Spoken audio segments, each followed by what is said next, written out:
गौतम बुद्ध लोगों को काम, मोह, लोभ, ईर्ष्या, अहंकार से स्वयं को दूर रखकर नम्रता, सादगी और सरलता से जीवन जीने का शिक्षा दिया करते थे। एक व्यक्ति प्रतिदिन गौतम बुद्ध का प्रवचन सुनने आया करता था।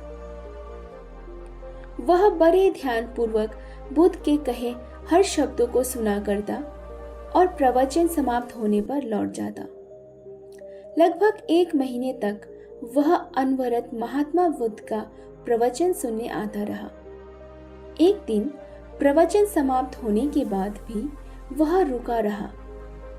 सबके चले जाने के बाद वह बुद्ध के पास गया और बोला, तथागत, मुझे आपसे कुछ पूछना है। पूछो, बुद्ध ने कहा। तथागत, मैं 1 महीने से रोज आपके उपदेशों को बड़े ध्यान से सुन रहा हूँ। आपकी कही हर बात मुझे याद है, किंतु मेरे जीवन में उनका कोई प्रभाव नहीं पड़ रहा। मैं सोचने लगा हूँ कि क्या मुझ में कोई कमी है जो वे बातें मुझ पर प्रभावहीन हैं। बुद्ध ने पूछा, बंधु, तुम कहाँ रहते हो? व्यक्ति ने उत्तर दिया, श्रावस्ती में। श्रावस्ती यहाँ से कितनी दूर है? व्यक्ति ने दूरी बताई तो बुद्ध ने पूछा, तुम श्रावस्ती से यहाँ कैसे आते हो? कभी पैदल, कभी घोड़ा गाड़ी से, कभी बैलगाड़ी से।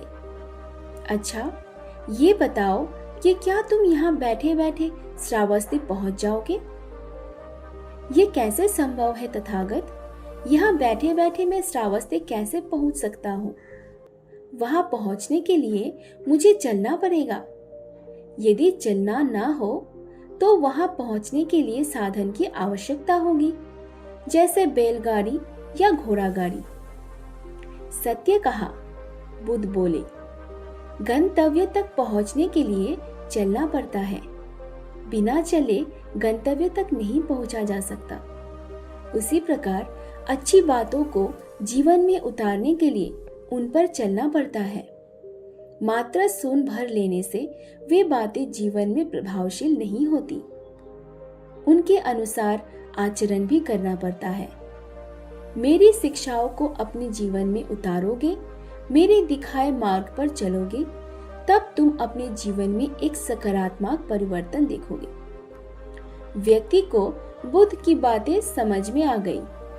उसने निश्चय किया कि अब वो बुद्ध की बातों का अनुसरण करेगा, उनके दिखाए मार्ग पर चलेगा और अपना जीवन बेहतर बनाएगा।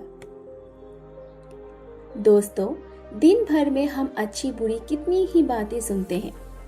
कुछ बातों को हम सुनकर अनसुना कर देते हैं। कुछ बातें कुछ समय तक हमारे मस्तिष्क पर टहलती है, फिर उन्हें हम भूल जाते हैं। कुछ बातें यादों के रूप में हमारे अवचेतन में संरक्षित हो जाती है, किंतु वे बातें जिनका हम अनुसरण करते हैं, जिन पर चलना शुरू कर देते हैं, वही हमारे जीवन को प्रभावित करती है। वे धीरे धीरे हमारी आदतों में ढल जाती है और अंततः हमारे स्वभाव में सम्मिलित होकर हमारे व्यक्तित्व का अंग बन जाती है। यदि आप अपने जीवन में सकारात्मक परिवर्तन लाना चाहते हैं, तो अच्छी बातों को मात्र सुने नहीं, बल्कि उन पर चले। ध्यान देने योग्य बात यहाँ ये भी है कि जिन बातों पर हम चलने लगते हैं, वही अंत में हमारे जीवन को चलाने लगती है। अतः अपने जीवन को श्रेयकर बनाना चाहते हैं, तो किसी भी बात को जीवन में उतारने के पहले बुद्धि रूपी तराजू में अवश्य तोलें और उन्हीं बातों को अपने जीवन में उतारें जो आपके जीवन में सकारात्मक परिवर्तन लाए और आपके जीवन को बेहतर बनाए। तो दोस्तों, आपको यह वीडियो कैसी लगी कमेंट करके ज़रूर बताइए, और अगर आपको हमारी ये वीडियो पसंद आई हो तो ज़रूर से लाइक कीजिए, शेयर कीजिए और हमारे इस चैनल को सब्सक्राइब कर लीजिए।